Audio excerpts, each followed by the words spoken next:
Vol, arnaque, escroquerie. Enquête sur la face cachée de l'une des capitales les plus touristiques du monde. Filature, interpellation. Pour veiller sur les vacanciers, la brigade anticriminalité et la police des taxis passent juillet-août à traquer les délinquants sans relâche. Ces policiers doivent également gérer le problème des nombreux clandestins qui font de la vente à la sauvette à Belleville. Vous allez voir que d'autres clandestins chinois tiennent des appartements raviolis. Vendeurs à la sauvette, tuk-tuk, jeux de bonneteau, vol à la tire. Coursier clandestin. Qui se cache derrière ces sous-traitances illégales? Qui sont ces forçats du bitume? Et comment fonctionne ce business parallèle? Dans l'ouest de la France, en plein centre de Nantes. On va se mettre dans le camion s'il peut, mais si ça reste comme ça va. Olivier Assailly et ses collègues de l'inspection du travail se préparent à une opération coup de filet. Oui, on va voir. Leur mission, lutter contre le travail illégal. Bien, donc le contrôle concerne les livreurs de repas.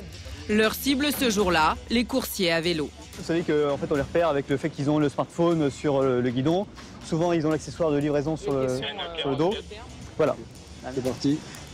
Pour les intercepter, Olivier Assailly a demandé le renfort de 4 motards de la police. Oh, vous me suivez là? On va aller faire un contrôle plus loin là. En à peine 10 minutes, les premiers livreurs sont arrêtés. Bonjour monsieur, monsieur Assailly, moi je suis une inspection de travail. Les interrogatoires commencent dans le fourgon avec ce coursier un peu dérouté. Vous travaillez pour quelle plateforme? Uber. Est-ce que vous avez une autorisation de travail en France? Vous n'irez pas les papiers d'abord, bien sûr. L'homme est guinéen, en situation irrégulière. Le compte de livraison, est-ce que c'est le vôtre que vous utilisez? Non. Il travaille à la place d'un autre livreur inscrit sur l'application. Ce matin, il n'est pas le seul. Est-ce que vous le connaissez, votre numéro d'identifiant? Bon. Le compte que vous utilisez n'est pas le vôtre? Non. Non? Aujourd'hui, vous travaillez sur le compte de quelqu'un d'autre? Et ça, c'est de la dissimulation d'activité. Au bout d'une heure, pour Olivier Assailly et son équipe, le constat est sans appel. Donc là, nous aurions contrôlé 11 livreurs et sur les 11 livreurs, nous avions 6 situations potentiellement où les personnes seraient en situation de travail dissimulé et de personnes étrangères sans titre de travail. Plus de la moitié des coursiers contrôlés ce jour-là sont des personnes sans papier qui livrent des repas sous une autre identité. Pour s'inscrire sur ces applications, rien de plus facile. Il suffit de créer un compte sur Internet. Ayane, 22 ans, est étudiant et vit chez ses parents. Je sais pas là. Je suis en train de m'inscrire sur Uber Eats. Il veut devenir coursier. Ces enseignes n'embauchent pas de salariés, mais font travailler des auto-entrepreneurs. Une simple démarche administrative permet d'obtenir ce statut. Donc là, j'ai créé mon entreprise à mon nom et du coup, je travaille pour moi, si on peut dire ça. Pas de candidature, pas de CV, seulement 3 conditions. Être majeur, avoir un casier judiciaire vierge et des papiers en règle. Une carte d'identité, un selfie et le tour est joué.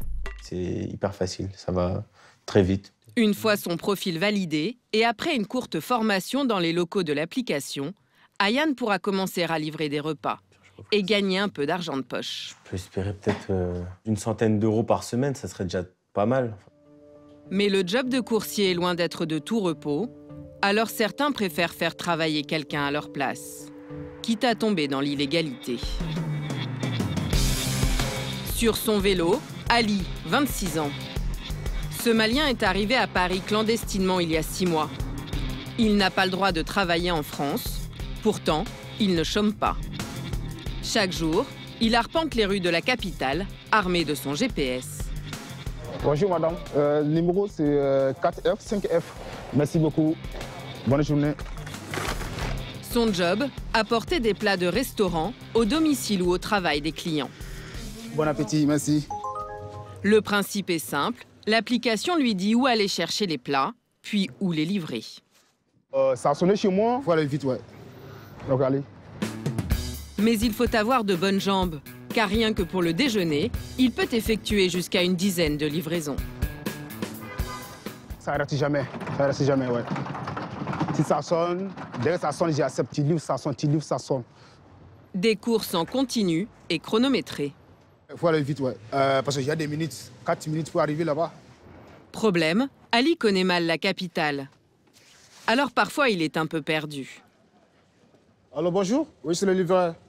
L'adresse de sa 7e livraison, l'accueil de la tour Montparnasse. La tour Montparnasse, c'est quel bâtiment? Ok. Merci beaucoup, ouais. Ali travaille de 11h à minuit tous les jours et parcourt en moyenne 50 km. S'il livre des repas alors qu'il est sans papier, c'est qu'il le fait sous une autre identité, comme le montre le compte qu'il utilise sur l'application. C'est pas vous là sur la photo? Non, le compte là, ça ne m'appartient pas, c'est pour quelqu'un d'autre. Celui, le propriétaire de compte, je l'ai prêté pour travailler. Ouais, pour faire la livraison avec son compte Uber. En fait, Ali travaille à la place d'un autre coursier, un homme qu'il connaît à peine. Il ne le voit qu'une fois par semaine pour récupérer son salaire. Nous filmons la scène en caméra cachée. Ouais, ça va? Sur le trottoir, très décontracté, Ça va bien? Ouais, son patron lui donne une liasse de billets de la main à la main. Le montant des courses de la semaine, moins une commission qu'il garde pour lui. On se voit quand? À la mardi ou le mercredi? Mercredi, je pense. Merci beaucoup. L'homme garde un quart du salaire du coursier, sur un total de 364 €. 364 moins 25%. Lui gagne 91 €. Moi, je gagne 273 €. Ouais, par semaine. Un petit salaire pour près de 60 heures de travail. Malgré tout, Ali est reconnaissant envers son patron. C'est grâce à lui, je mange, je m'habille, je dors tranquille, voilà, tu vois. C'est important pour moi pour travailler. C'est la seule solution. Ouais, c'est la seule solution. Même si Ali s'estime chanceux, cette pratique est illégale. L'homme qui l'embauche risque une condamnation pour emploi dissimulé sur personnes vulnérables et une peine pouvant aller jusqu'à 5 ans de prison et 75 000 € d'amende. Pourtant, ces arrangements clandestins sont devenus monnaie courante. Sur les réseaux sociaux, les petites annonces se multiplient. Les groupes d'échange entre coursiers affichent des dizaines de propositions. Alloué, compte Deliveroo. Compte Stuart dispo, 100 € par semaine. Compte Uber Eats disponible immédiatement. Les personnes non sérieuses et qui travaillent mal, c'est pas pour vous. Lyon, Marseille ou encore Strasbourg, toutes les grandes villes sont concernées. Nous avons contacté les auteurs de ces annonces. L'un d'entre eux accepte de nous parler. Allô? Oui. L'homme a 24 ans, il est ingénieur dans la construction et gagne 1 900 € net par mois. Depuis 9 mois, grâce à son annonce, il a trouvé 2 coursiers pour travailler sous son nom. Et combien ça vous rapporte? Je gagne à peu près 500 et 600 € par mois en livrant mes comptes. En fait, c'est juste comme ça de l'argent en plus. Soit je paye avec une partie de mon loyer, je peux me payer mes vacances à la fin de l'année. Des petits loisirs. Et ça vous fait pas peur de prendre ce risque? Je sais que c'est un petit peu interdit, mais il y a plein de gens qui le font, donc je vois pas le mal. Moi-même, quand j'étais étudiant étranger, j'étais obligé de faire recours à cette méthode. Et là, du coup, c'est le revers de la médaille. J'ai une carte de séjour, maintenant c'est moi qui est en train de louer les comptes. Si ce loueur nous dit faire cela pour arrondir ses fins de mois, pour certains, c'est un business bien rodé. Sur Internet, une annonce attire particulièrement notre attention. Un homme propose 6 comptes sur différentes applications. Nous nous faisons passer pour un sans-papier à la recherche d'un travail. Après quelques échanges par chat, il nous fixe un rendez-vous. Nous nous y rendons en caméra cachée. À l'heure dite, 2 personnes viennent à notre rencontre et rien n'est laissé au hasard. Salut mon frère, ça va? Tu vas t'occuper? Ouais. D'entrée, il nous propose une formation. T'as jamais travaillé Uber? C'est pas un vélo déjà? Ouais. L'idéal c'est de partir déjà par exemple juste une matinée avec un gars, comme ça il te montre comment ça marche exactement. Ouais. Tu le suis pour une course ou 2, tu vois, vite fait. Les 2 hommes nous annoncent le montant de leur commission. Ici, pas de pourcentage, c'est un forfait, quel que soit le montant total des livraisons. 100 € par semaine. Tu prends 100 € par semaine, ok. Oui, tu fais 400, t'as 300 € pour ça. D'accord. Comme ça, comme ça. Et pour les paiements, pas d'argent liquide, mais comme dans une entreprise. Mais nous, on reçoit le virement lundi à partir de 16-17 heures à peu près. Ouais. Moi, dès que j'ai le virement, j'ai fait le virement à tout le monde. C'est-à-dire, il prend un RIB. Moi, j'ai pas de RIB. Ramène-moi un RIB de quelqu'un que tu connais. Avec ses 6 comptes, l'homme pourrait gagner jusqu'à 2 400 € par mois. Dans 2 jours, je reviens vers toi, c'est bon? Allez, c'est bon, alors on fait comme ça. Un trafic illégal très organisé qui en ulcère certains. À Paris, un homme connaît bien ces pratiques qui touchent toutes les plateformes de livraison de repas. Alors vous m'avez fait une sélection, c'est ça, pour le dossier Stuart. Des sanctions. Maître Mention est avocat. Il est spécialisé dans la défense des coursiers. Puis on fait un point dès que le client vous a donné des nouvelles. Parfait. Allez-y, je vous... Aujourd'hui, il s'élève contre les locations de comptes. C'est révoltant, puisqu'ils exploitent la misère humaine. Il n'y a pas que des sans-papiers, il y a par exemple des mineurs qui sous-traitent des comptes. Donc ce sont des problématiques qui sont très graves pour la société. Pourtant, les procédures sont rares et les peines prononcées très légères. À ce jour, seul un propriétaire de compte a été condamné pour travail dissimulé à 3 mois de prison avec sursis et 1 000 € d'amende. Depuis quelques mois, l'avocat observe une dérive encore plus grave.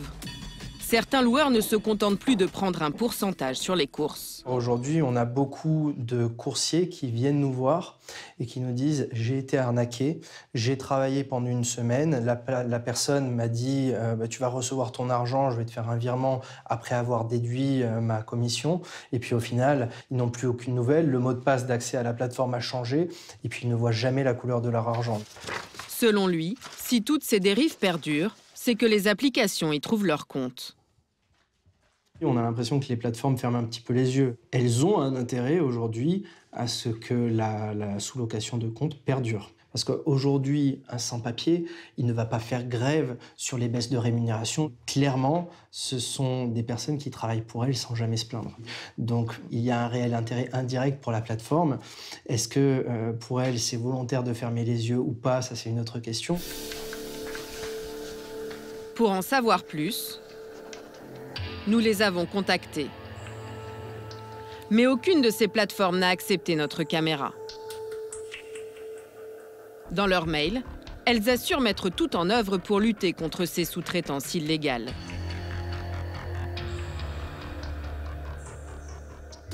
En décembre dernier, Uber Eats a mis en place un système censé éradiquer ces locations de comptes, la reconnaissance faciale. Le principe, l'application envoie une demande de selfie au livreur lorsqu'il se connecte. Un logiciel vérifie que le visage sur la photo correspond bien à celui envoyé lors de l'inscription. Si ce n'est pas bon, le compte est supprimé. Du côté des livreurs clandestins, ce dispositif a eu l'effet d'une bombe. Ali a fait partie des personnes ciblées. Un matin de décembre, alors qu'il s'apprête à commencer sa journée, il reçoit ce message. Uber Eats lui demande de se prendre en photo pour vérifier son identité. Il panique et téléphone à son loueur. Je l'ai appelé, il a dit c'est impossible. Si c'est comme ça, c'est impossible. Je n'ai qu'à arrêter de travailler son compte. Il jette un autre compte pour travailler. Pour lui, c'est fini. Je l'ai appelé, puis il ne décroche plus. Il a envoyé un message, il ne répond pas. Ali ne peut plus travailler et son employeur a disparu dans la nature avec les gains de 3 jours de travail. Je fais 200 €. C'est 25%. Il prend 50 €, il me doit 150 €. Finalement, je suis découragé. Mais cette mésaventure ne l'arrête pas. Il y a plein de comptes. Il y a Uber, il y a Stuart, il y a Glovo, il y a Deliveroo. Depuis quelques jours, il a trouvé un nouveau patron au noir, avec un compte sur une application moins regardante. J'ai gardé les mêmes sacs avec les mêmes vélos, ouais, c'est pas mal, ouais. Ça fait rien. Ça fait rien? Ouais. C'est un sac Uber? Ouais, c'est un sac Uber, mais ça fait rien. Maintenant, je vais commencer à travailler. Il est l'heure, ouais. Il peut reprendre les courses en attendant une prochaine riposte des applications de livraison. À Belleville, les clandestins chinois se comptent par milliers. C'est quoi ça? Beaucoup vivent de la vente à la sauvette de produits à l'origine incertaine. À tout moment, ils risquent l'expulsion vers leur pays d'origine. Mais les policiers le reconnaissent, ils sont souvent débordés par l'ampleur de la tâche. On ne peut pas se permettre de tous les arrêter, sinon on passerait nos journées à faire ça. Donc en général, on procède surtout à l'éviction, ce qui permet aux riverains de retrouver une meilleure physionomie pour leur quartier en fait. Il faut au minimum les faire partir.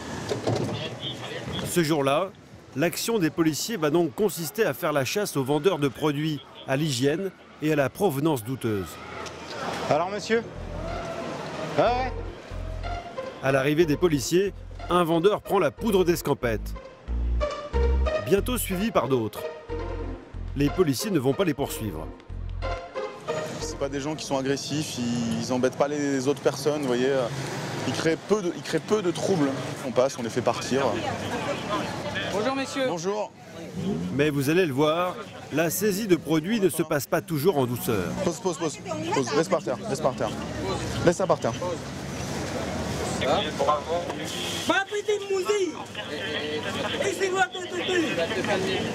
Saisir la marchandise, c'est toucher au gagne-pain des vendeurs à la sauvette. Tu vas te calmer. Tu te calmes. Hein? Sur les ondes. Ouais, non?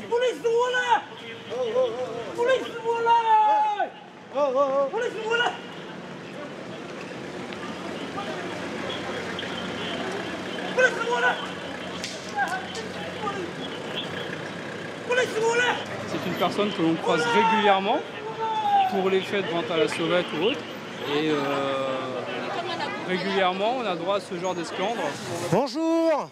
La difficulté pour les policiers, c'est quoi tout ça là? C'est de communiquer avec les clandestins. La plupart d'entre eux ne parlent pas français. Oh, madame. Bon, on se calme. Non. Respire. Non. Est-ce que vous parlez français, madame? Est-ce que vous parlez français? Non. Est-ce que quelqu'un parle français? Personne parle français? Papier, non. Passeport? Passeport, non. Ça c'est pour moi pour l'instant. On va faire une palpation de sécurité. Non, Elle- écoute-moi. oui. Pose. Oh. Non, mais elle va chercher ses papiers. Elle va quoi? Chercher ses papiers. Je lui garde son caddie. Mais bon, je vais pas lui garder longtemps, je crois que ça va partir à la poubelle. Ça ne reviendra pas. Hein. Et effectivement, la marchandise finira à la poubelle. Mais à Belleville, les vendeurs à la sauvette ne représentent qu'une petite partie du commerce clandestin.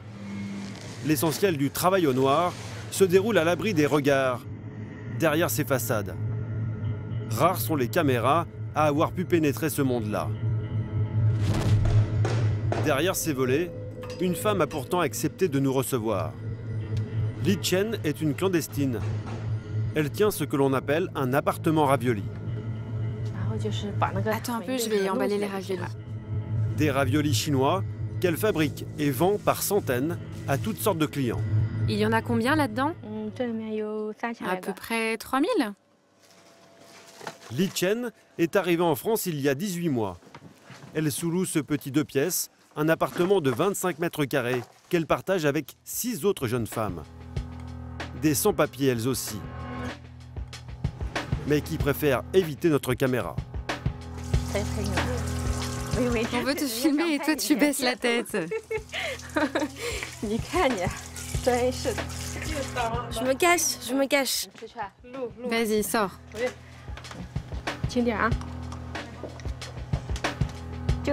Ça, c'est mon lit.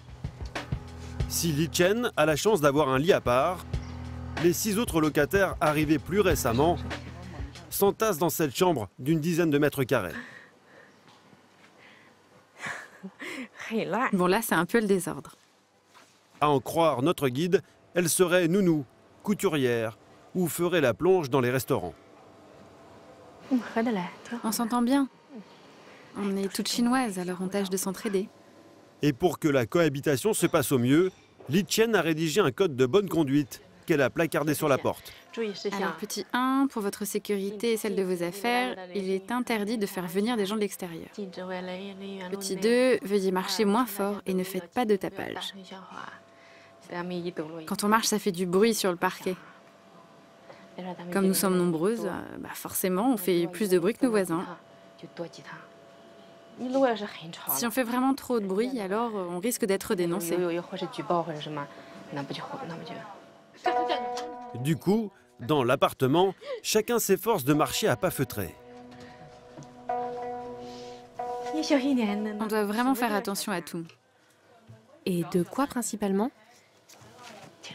De la police. Pourquoi tu as peur de la police? J'ai peur de la police à cause de mon activité. Tout ça, là, c'est illégal. Du matin au soir, Li Chen fabrique toutes sortes de plats pour des clients chinois situés dans tout Paris. C'est trop bon, les raviolis crevettes. Ses clients la contactent directement sur son téléphone portable. Elle reçoit jusqu'à 10 commandes par jour.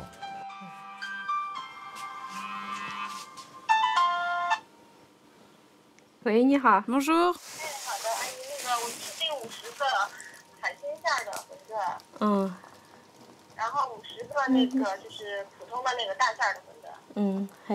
Ok, 50 au porc.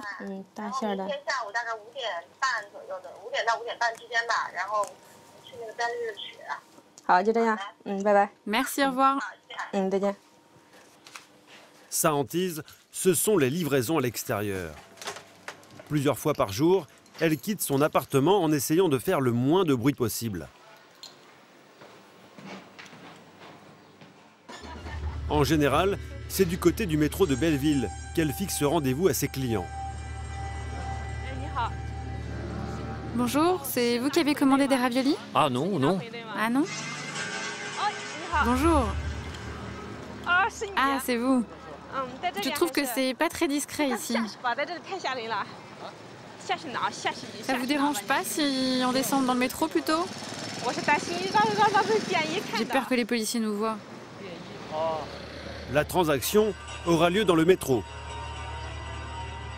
23 € les 100 raviolis.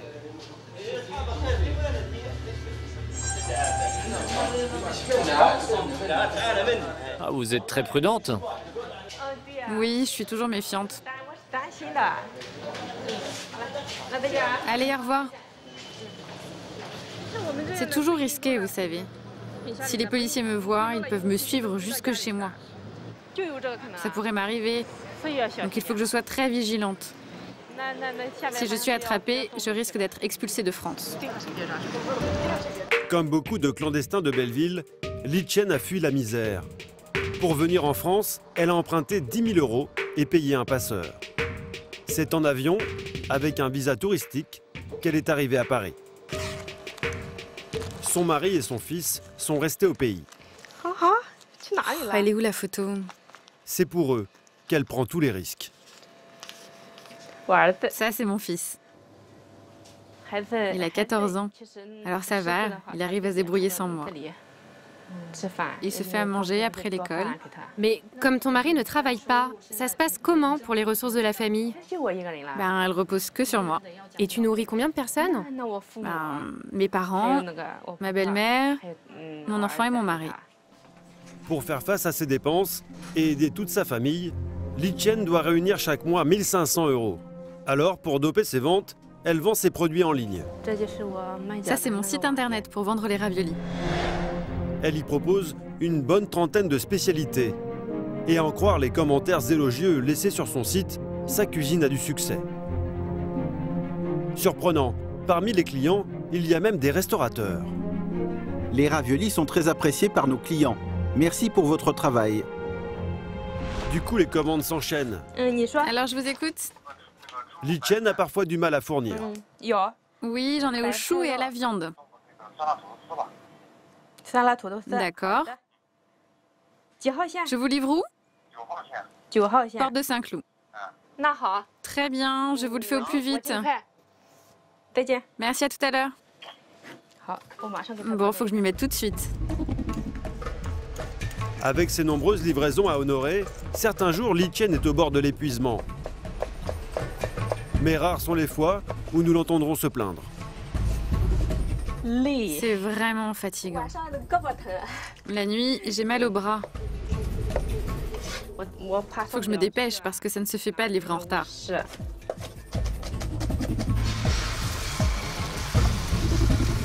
Bien qu'illégal, ce business a déjà permis à Li Chen de rembourser les emprunts contractés pour venir en France. Ça y est, c'est prêt. Son espoir, épargner suffisamment d'argent pour retourner d'ici 2 ou 3 ans en Chine. Des heures de travail en cuisine, des kilomètres de métro. Aujourd'hui, elle va gagner une centaine d'euros. C'est parfois beaucoup plus. Le top, c'était la veille du Nouvel An chinois. J'ai eu 24 commandes d'un coup. Il a fallu que je trouve 4 livreurs pour m'aider. J'ai gagné 700 € ce jour-là. Mais pour elle, c'est le salaire de la peur. Ah, bonjour. Bonjour, on peut se mettre un petit peu plus loin par là si vous voulez. Ok, ok. Voilà, tenez. Je vais voir si j'ai 10 €. Merci, merci. De rien, au revoir. Bien que clandestine et susceptible d'être expulsée à tout instant, Li Chen se sent presque privilégiée. Vous savez, je ne me plains pas parce que je trouve quand même que je suis dans une meilleure situation que les autres clandestins. Moi, au moins, je m'en sors grâce à la cuisine. Il y a beaucoup de gens qui ne savent rien faire. La jeune femme sait de quoi elle parle. Pour de nombreuses Chinoises, la clandestinité revêt un caractère bien plus sordide. Retour à Belleville. Sur le boulevard de la Villette, tout près de chez notre vendeuse de raviolis, des dizaines de jeunes femmes attendent le client. Ici, on les appelle les marcheuses de Belleville. Au milieu de ces prostituées, un visage nous est familier. Cette jeune femme, nous l'avons croisée dans l'appartement ravioli de Li Chen. Tout comme ces 3 autres filles, qui visiblement ne sont ni couturières, ni nounous, ni plongeuses dans un restaurant.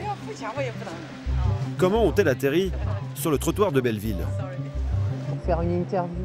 Aucune d'entre elles n'a accepté de nous raconter son histoire. Non. Les seules confidences que nous obtiendrons, c'est que la plupart des prostituées chinoises de Belleville sont mères de famille. Leurs proches, restés au pays, sont loin d'imaginer leur activité réelle. Du coup, elles cachent leur souffrance. Une femme va accepter de briser le silence. Comme beaucoup, Fang imaginait la France comme un petit paradis. Mais à Belleville, elle a surtout connu l'enfer.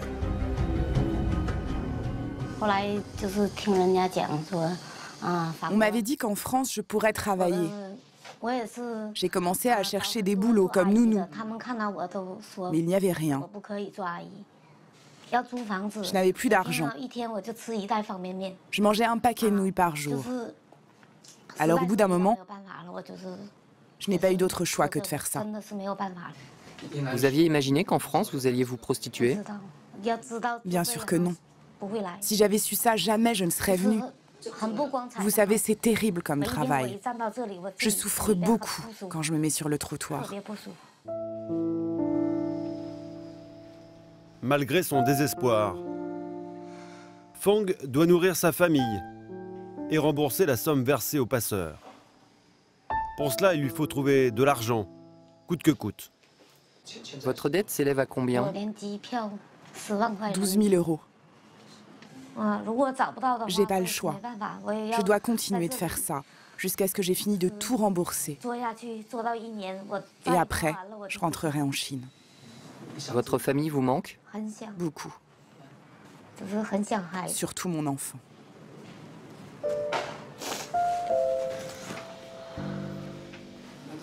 Vous pensez qu'un jour, vous direz à votre mari ce que vous faites ici? Non, jamais. Au téléphone, je lui dis simplement que je suis femme de ménage. Si ma famille l'apprend, peut-être qu'ils ne me pardonneront pas. Ils ne sauront jamais toute la détresse que j'ai eue ici. Je ne peux le dire à personne. À personne. Pour rembourser sa dette, Fang devra se prostituer encore au moins 1 an. Paris, début du mois de juillet. Des milliers de touristes envahissent les rues de la capitale. S'ils sont venus profiter de leurs vacances, pour la préfecture de police, c'est l'alerte maximum. À 2 pas de la place de la Concorde, ce groupe de jeunes est dans le collimateur d'Yvette, de la brigade anticriminalité du 8e arrondissement. Ça avance vers la Concorde, mais ça regarde bien derrière. Ces adolescents ne le savent pas, mais Yvette et ses collègues les suivent à la trace depuis plus d'1 heure. Les policiers ont pris position autour et à l'intérieur d'une rangée de bus en stationnement. Là, ils vont aller harceler une chinoise avec une veste vert kaki. Elle remonte direction Alexandre 3. S'il les traque, c'est que ces jeunes se livrent à ce que l'on appelle l'arnaque à la pétition. Une technique simple et très répandue dès qu'il y a des touristes. Armés de ce genre de feuilles à en-tête, ils les abordent en leur réclamant leur signature et surtout de l'argent pour le compte d'associations humanitaires. C'est les promesses de dons et ils profitent en fait de leur faire signer les papiers pour leur faire la tire en même temps. Car en réalité, ces associations n'existent pas. On va voir ce qu'ils vont faire. Ah ouais, t'as vu, il y a 2 Chinois là, en rouge et en bleu là, juste à côté d'elle. Hein. Le groupe vient de repérer ce couple d'Asiatiques. Pendant que les 2 filles présentent la feuille à signer pour détourner leur attention, les petites mains du garçon au foulard rose entrent en action. Ah, le petit, il est en train de faire le téléphone, le petit. C'est raté. Non, il n'a pas fait parce qu'il allait réessayer là. Les touristes tentent alors de se dégager. Mais les filles leur bloquent la route pour permettre au jeune garçon de retenter sa chance. Cette fois, c'est vraiment raté. Ok, donc le groupe qu'on a pris là, ils reviennent vers la place du Canada. Pas découragé pour autant, la bande multiplie les tentatives pendant de longues minutes. Sans plus de succès, alors elle change de tactique. Ils font demi-tour, hein, ils font demi-tour. Attends, ils ont rejoint d'autres. Ils sont maintenant 6 voleurs à opérer ensemble. Et ce couple ne va pas pouvoir leur échapper. Bon, là, ils ont réussi à bloquer un couple pour leur faire signer, mais j'ai pas trop de visu, j'ai un arbre qui me gêne. C'est bon, ils ont fait. Vas-y, attrape-les, je prends la victime. Yvette vient de voir les enfants s'échapper. Pour les policiers, ils viennent de voler le téléphone de ces touristes. Laurent prend en chasse ces 2 enfants qui tentent de s'enfuir par les bords de Seine. Mais il est vite distancé. Heureusement pour lui, ils sont cueillis en haut des marches par 2 autres collègues de la Bacuite. Le téléphone. Touche-toi. Le téléphone. Pourquoi t'es parti en courant?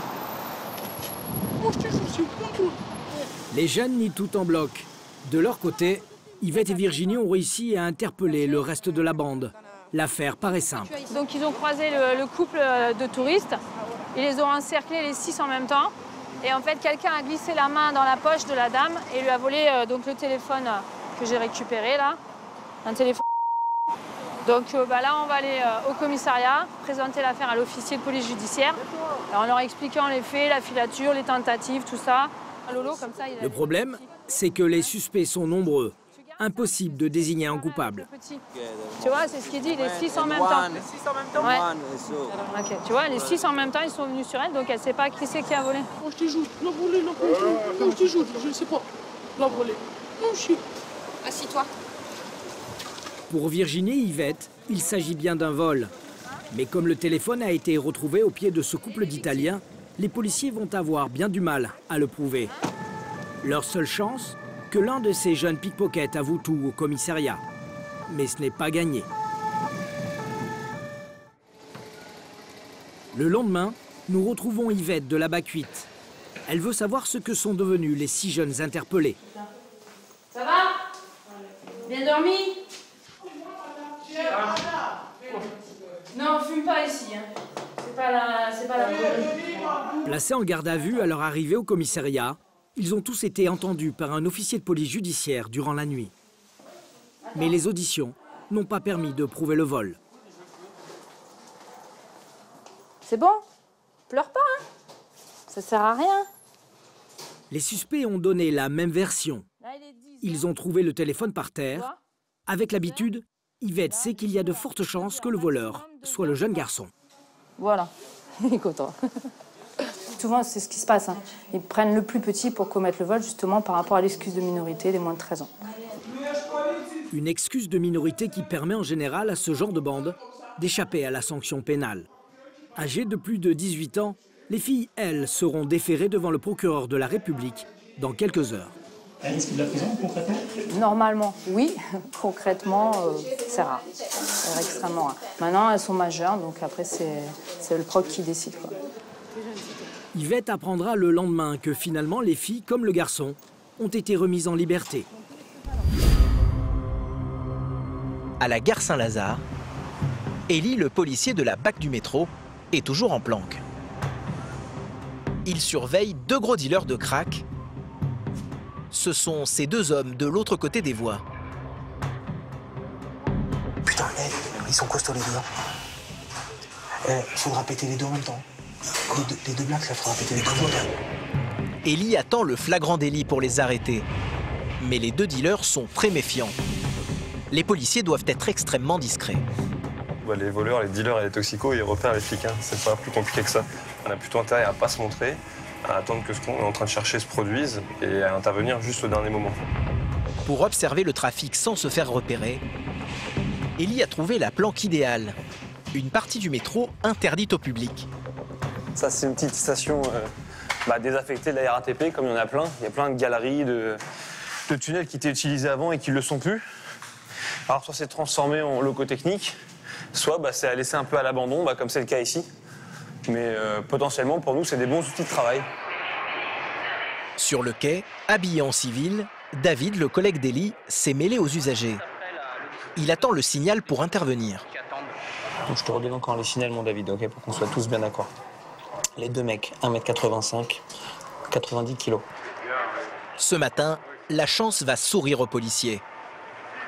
C'est en train de se faire. Attends. C'est bon, il a pris la thune, De loin, Eli pense avoir vu un consommateur acheter une dose. Cet homme, avec ses 2 sacs. Écoute-moi bien. Il y a un mec qui sort de la station, d'accord? Il a des sacs à dos, on dirait un rocker, il a une 30aine d'années. C'est le signal que les collègues d'Eli attendaient. À la sortie du métro, l'individu est appréhendé. Et sur lui, la preuve pour incriminer les 2 dealers. Cette dose de crack. Dans les sous-sols, Eli et ses hommes doivent maintenant les interpeller sans tarder. Positif, ok. Allez, go, David, on est parti. Les 2 suspects sont postés près d'une sortie, prêts à s'enfuir. Pour ne pas éveiller de soupçons et ne pas créer de mouvement de panique dans la station, Eli et ses collègues s'avancent vers eux, l'air de rien. Au dernier moment, les hommes de la BAC du métro se jettent sur eux.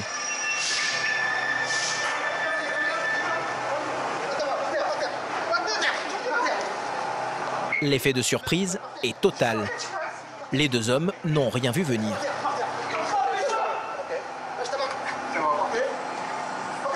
Eli craint qu'ils essaient de se débarrasser de leurs marchandises. La plupart des dealers cachent leur crack dans leur bouche. Alors le policier fait pression sur le cou et la mâchoire de l'individu qu'il vient d'attraper.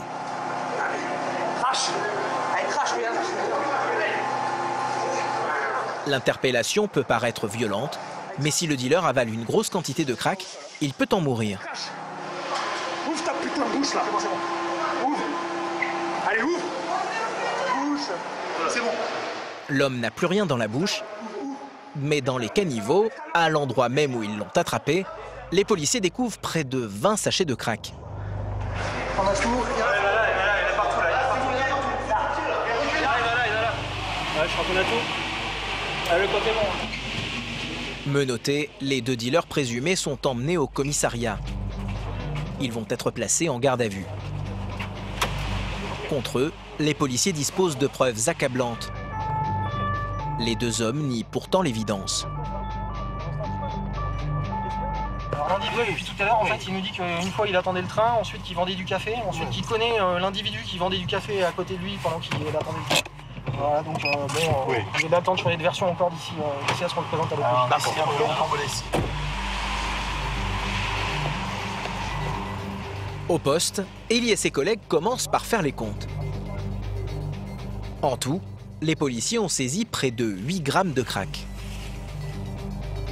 11, 12, 13, 14, 15, 16, 17, 18. Le butin aurait pu rapporter aux dealers plus de 250 €. Une bonne prise pour les enquêteurs. Un par un, les 2 individus vont devoir s'expliquer devant l'officier de police judiciaire. Et ça commence plutôt mal. Les 2 suspects sont sans papier. Ils prétendent ne pas comprendre le français et ils donnent aux policiers de fausses identités. Ton père, ta mère, ils parlent quelle langue? Hein? Ton père et ta mère, ils parlaient quelle langue quand t'étais petit? Ton père, tu parlais... Ta mère, elle parlait quelle langue quand t'étais petit? Ils vont donner des identités qui sont un peu farfelues, comme ça, si jamais il a déjà été interpellé par des services de police. Ce qui va se passer, c'est qu'on ne pourra pas le remonter sur ses antécédents judiciaires. La plupart des dealers du métro ont déjà été arrêtés. En mentant sur leurs identités, ils pensent pouvoir tromper les policiers et éviter ainsi une condamnation plus lourde pour récidive. Un casse-tête pour les enquêteurs. Mais heureusement, ils ont à leur disposition des fichiers d'empreintes et ils finissent généralement par connaître la vérité. Écoute, arrêtez ça. Un étage plus bas, Ellie interroge le deuxième homme et il se retrouve confronté au même problème. Lors de la fouille, les policiers ont retrouvé sur cet individu 300 € en petite monnaie. Mais le jeune homme connaît bien la musique et il a des arguments pour justifier la présence de cet argent dans ses poches. Je n'ai rien vendu. Comment ça, t'as rien vendu? Toute la journée on t'a surveillé, toute la journée on t'a vu. Vendre. D'accord, tu cachais tout dans ta bouche, toute la journée on t'a vu. Tu as vendu du crack tout l'après-midi, oui, toi. Non. Il a vu. Tu as fait quoi? Tu as fait quoi cet après-midi? Vas-y, renseigne-moi, ça m'intéresse. Attends, mais mec. C'est quoi ça? Ça, c'est l'argent que j'ai gagné. Ah, on sent quoi? Ça a l'air intéressant, vas-y, dis-moi. Pour aller musée, c'est l'argent que j'ai gagné. Ah, pour aller chez l'ophtalmo. C'est l'argent que t'as gagné pour aller chez l'ophtalmo, c'est ça? Non, c'est pas pour aujourd'hui. C'est pas pour aujourd'hui. Très bien. Qu'est-ce que tu faisais? Pour obtenir des aveux, le policier tente de jouer la corde sensible. Est-ce que tu sais ce que tu as fait, ce que tu vends aux gens? Tu sais ce que ça leur fait ou pas? Hein? Les dents qui tombent, quand ils sont pas bas, quand ils sont pas bien parce qu'ils en ont plus. Hein? Qu'après, des fois, ils se piquent. Du coup, vu qu'ils se piquent, ils chopent des merdes, comme l'hépatite, le sida. Rien n'y fait. Jugés en comparution immédiate, les deux individus vont tous les deux être condamnés. 18 mois de prison ferme pour celui qui transportait la drogue et 10 mois avec sursis pour son complice. Encore une affaire résolue pour les équipes de la Blast. Ça fait des bonnes journées. Là, il est 1h du matin. On termine la procédure et le temps de rentrer. Ensuite, on aura fini vers 2h. Ce soir, Ellie et ses collègues quittent le commissariat avec le sentiment d'avoir accompli leur mission. Mais une fois de plus, ironie du sort, pour rentrer chez eux, les policiers vont devoir marcher. Car ils ont loupé le dernier métro. 2 fois par an, il y a un quartier qui attire particulièrement les touristes. C'est celui des grands magasins. Avec les soldes, une foule d'étrangers vient dépenser son argent à Paris. Un terrain de chasse idéal pour les nombreux pickpockets qui trouvent là des proies faciles. Ces voleurs aux mains agiles, Franck les connaît bien. Après 27 ans de service, ce major de la BAC du 9e arrondissement va prendre sa retraite. Pourtant, ce spécialiste du flagrant délit lutte toujours contre ce fléau. On va mettre un dispo un petit peu plus conséquent dans le secteur des grands magasins, boulevard Haussmann, Italien, Capucine, tout ce qu'il y a autour de l'Opéra Garnier. C'est vraiment là, en ce moment, en cette période de l'année, où il y a vraiment une grosse concentration de touristes. Là. Pour avoir plus de chances de les arrêter, Franck et ses collègues patrouillent à pied et en civil. Eh ouais, les magasins ouvrent, les touristes arrivent et les Roumaines aussi. Il est 9h30, Paris s'éveille. Direction l'arrivée des bus chargés de touristes en provenance de l'aéroport. C'est là que les voleurs repèrent leur future proie. On arrive à Paris, on est un peu fatigué, on sort du bus, un peu moins vigilant, le voyage est terminé. Et les voleurs à la tire, ils savent très bien que le touriste véhicule quand même et transporte beaucoup d'argent liquide sur lui. Donc il y a un bus qui arrive, on va jeter un œil. À peine sur place, Franck tombe nez à nez avec un groupe suspect. Dans leurs mains, les fameuses pétitions qui servent à arnaquer les touristes et à leur faire les poches. Allez, 1, 2, 3, 4. Oh, la feuille. Voilà. À demain. Là, je pense que d'ici à peine 1 heure, on va les revoir. Avec ses années d'expérience, Franck se trompe rarement. Pourtant, une demi-heure plus tard, c'est un autre groupe de filles qu'il repère. Elles sont devant, juste à l'entrée du tube. Voilà, ils sont juste à l'entrée sur le parvis. Ils ont fait ça. Ils vont faire un petit tour au niveau de la place, elles vont faire quelques tentatives. Ce ne sont pas les mêmes, mais leur technique est identique. Bousculant et encerclant les touristes, elles passent à l'action. Le plus souvent, comme ici, leurs victimes sont asiatiques. Ça vient d'essayer de faire encore une petite tentative, ça arrive vers toi, vers le parvis. Peu méfiants, transportant beaucoup d'argent liquide sur eux, ces touristes sont des cibles privilégiées. Et justement, sur le parvis de l'Opéra Garnier, les 4 filles ont tenté de dévaliser ce couple. Même si elles ne semblent pas avoir réussi, elles ne s'attardent pas. Pour vérifier, Franck tente de prendre contact avec les voyageurs. Mais vous allez voir, sans succès. Bonjour, vous parlez français? C'est la police. On vous a rien volé? Voilà, c'est caractéristique. On les retrouvera au commissariat peut-être tout à l'heure. Mais ils ne se méfient pas des pickpockets. Hein. D'ailleurs, ils se laissent un peu baratiner et ça signe des pétitions. Par contre, nous... Ce genre de touristes, c'est la crainte des policiers parisiens. Apeurés et parlant rarement français ou anglais, il est difficile de les interroger. Franck préfère donc abandonner, d'autant qu'à quelques rues de là... Ça prend à gauche, Franck, tu peux y aller. Ah ouais, je me rapproche. Visiblement, les filles ont finalement trouvé leur victime. Quand le major arrive sur les lieux, 2 d'entre elles ont été interpellées. Cette fois, les touristes sont américaines. Elles sont venues vers moi en me demandant de signer leurs papiers. J'ai refusé, mais elles ont insisté et elles m'ont bousculée. Nous avons continué à marcher et quelques instants plus tard, je me suis rendu compte que mon portable avait disparu. Il y a bien eu vol, mais les 2 jeunes filles déclarent ne pas avoir le téléphone sur elles. Afin de s'en assurer, Franck a appelé une collègue pour les fouiller. Donc elle, pareil.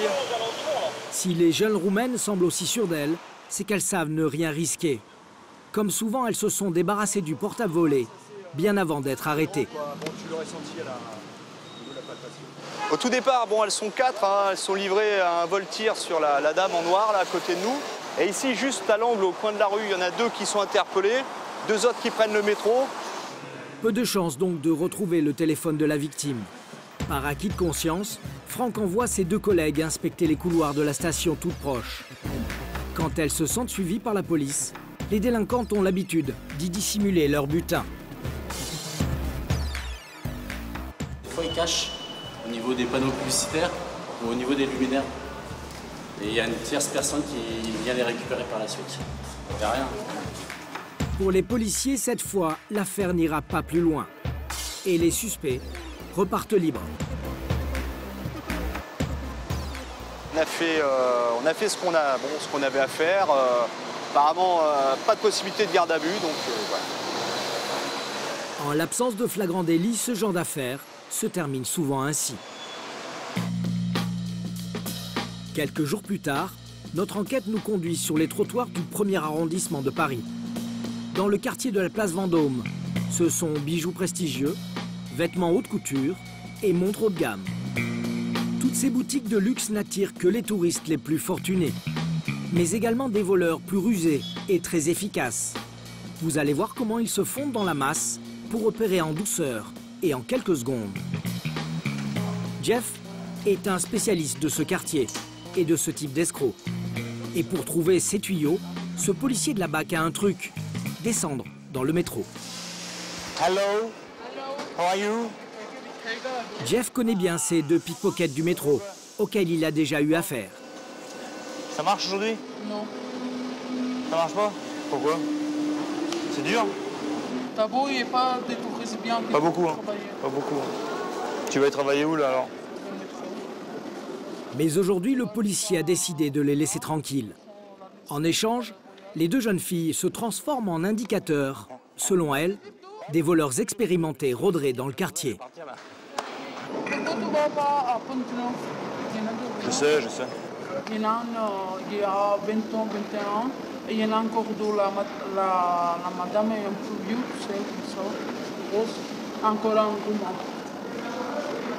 C'est mieux que je parte d'ici. Ce genre de gros poissons qui sévissent dans les nombreuses boutiques de luxe, c'est ce qui intéresse Jeff. Ok.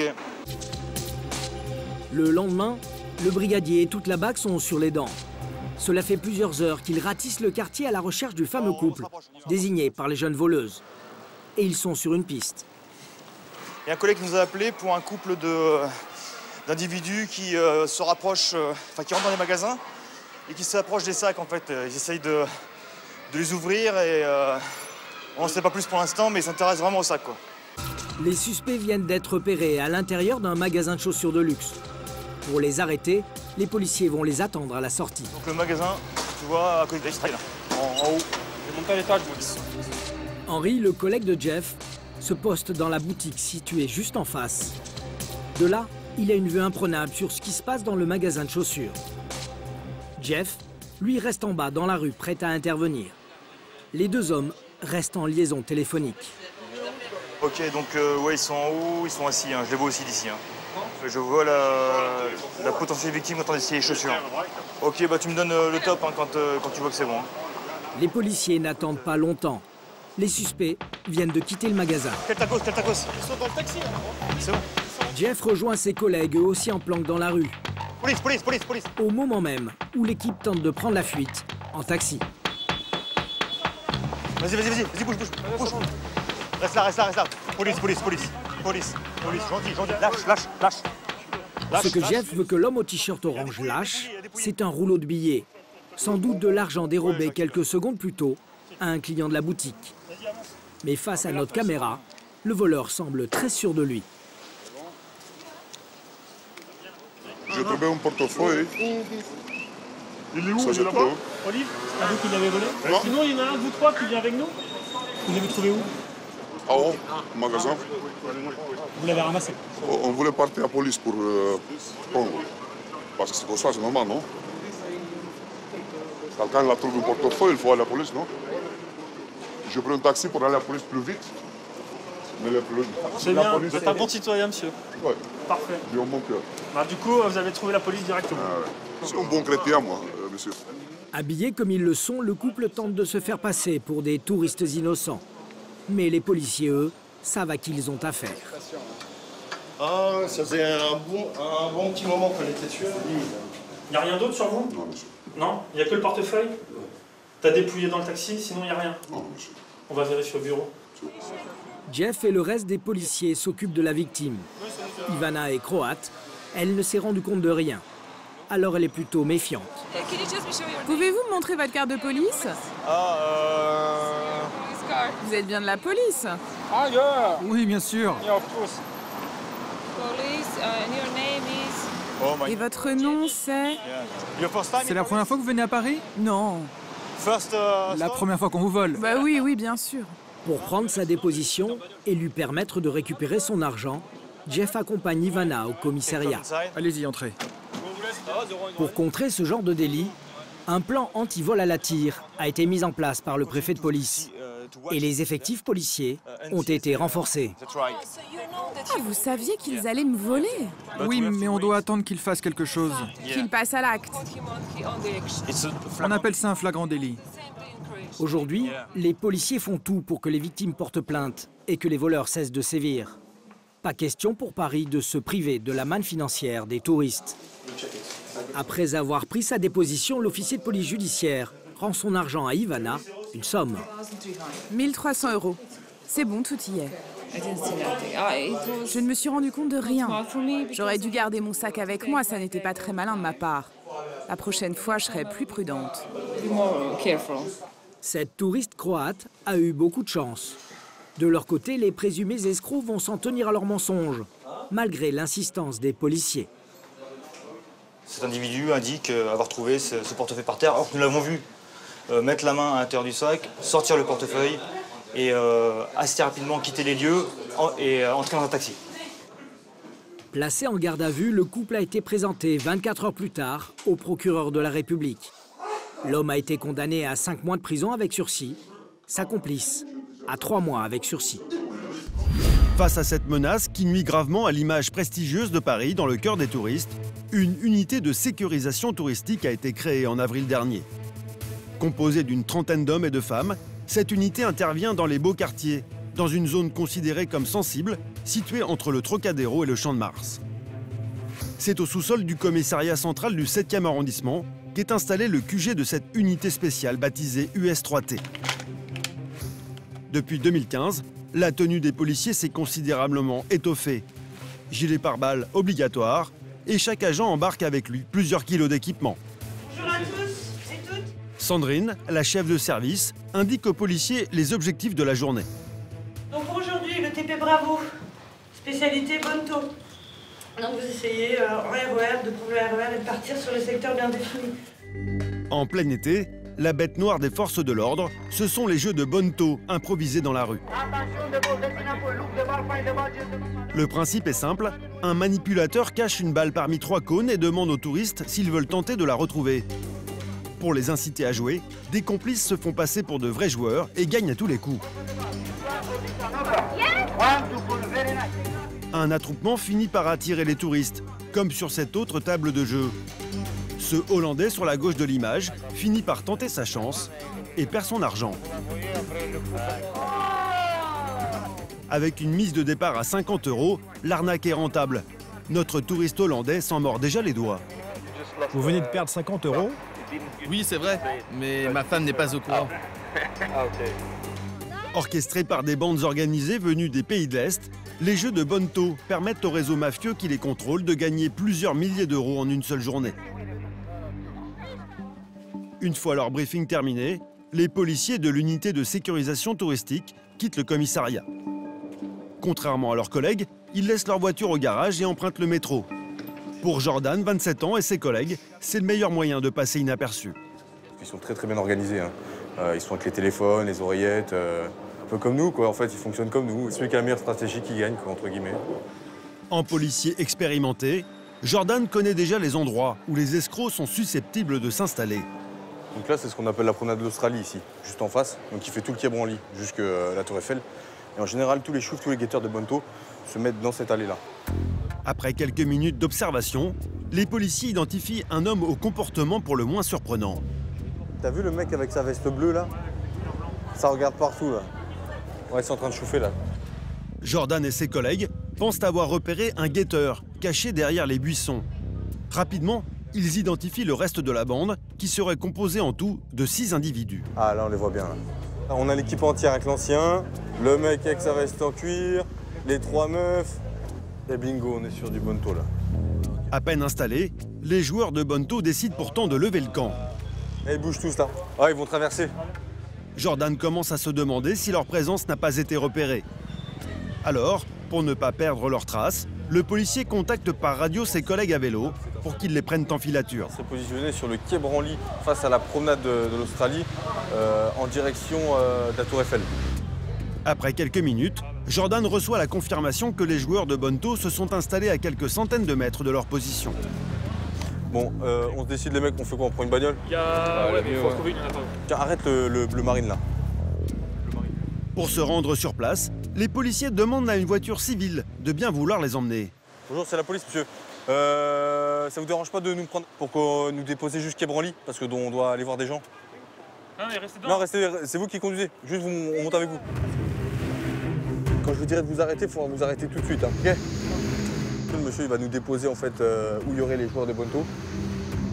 Et bah, ça nous permettrait d'éventuellement de voir en flag la table et d'intervenir et de pouvoir interpeller ces gens-là directement. C'est bon. Mets-toi à droite, mets-toi à droite. Ok. Ouais, à droite, ouais, je vais vous dire, monsieur. Et dès que je vous dis stop, c'est stop. Hein.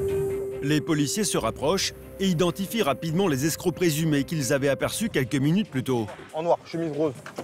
Cours, cours, cours, cours, cours, cours. Le top action est donné. Police, tu bouges pas! Tu bouges pas, toi aussi, tu viens là.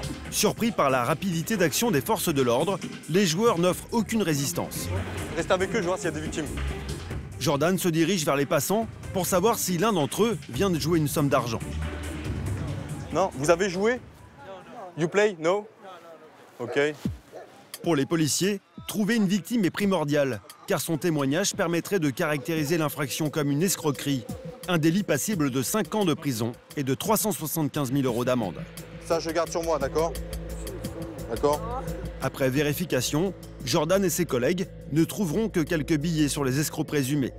Ils seront pour la plupart convoqués au tribunal. Quant au matériel saisi, il sera détruit. On va aller mettre tout le monde dans le TC? Dans leur lutte acharnée contre les jeux d'argent illicites organisés dans les rues de Paris, ces policiers peuvent compter sur un soutien précieux, celui des caméras de vidéosurveillance disséminées un peu partout dans la capitale. Dans la zone située entre le Trocadéro et le Champ de Mars, il y en a une quinzaine. C'est ici, dans cette pièce retranchée du commissariat du 7e arrondissement, nommée la station directrice, que toutes les images sont captées et enregistrées. US3T Bravo, TN07. Grâce à un joystick, chaque opérateur de la station peut orienter les caméras à sa guise.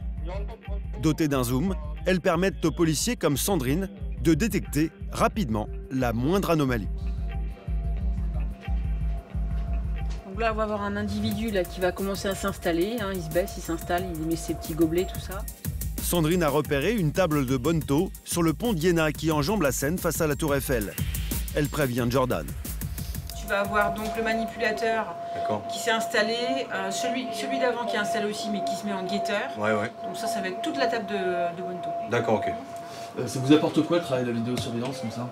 C'est nos yeux quand nous on est sur le terrain, donc ils peuvent nous apporter les directions de fuite, des victimes, les descriptions des individus, voilà, ils peuvent tout voir par rapport aux caméras, donc pour nous c'est super important. Là on va pouvoir reconnaître tout de suite à l'instant T les individus qu'on a pu voir sur la vidéosurveillance, donc au niveau des descriptions, tout de suite ça va nous taper à l'œil. Pas une minute à perdre, Jordan part avec son équipe en direction des escrocs présumés. Une fois sur place, les policiers vont recevoir un appel radio déterminant qui va déclencher l'interpellation. On a des victimes, hein, donc touristes qui sont en train de jouer, donc 2 hommes, hein, dont un vêtu d'un blouson bleu turquoise. Cette fois, Jordan compte bien identifier des victimes de jeux de Bonneto afin de mettre hors d'état de nuire la bande d'escrocs présumés. Là, Bonneto.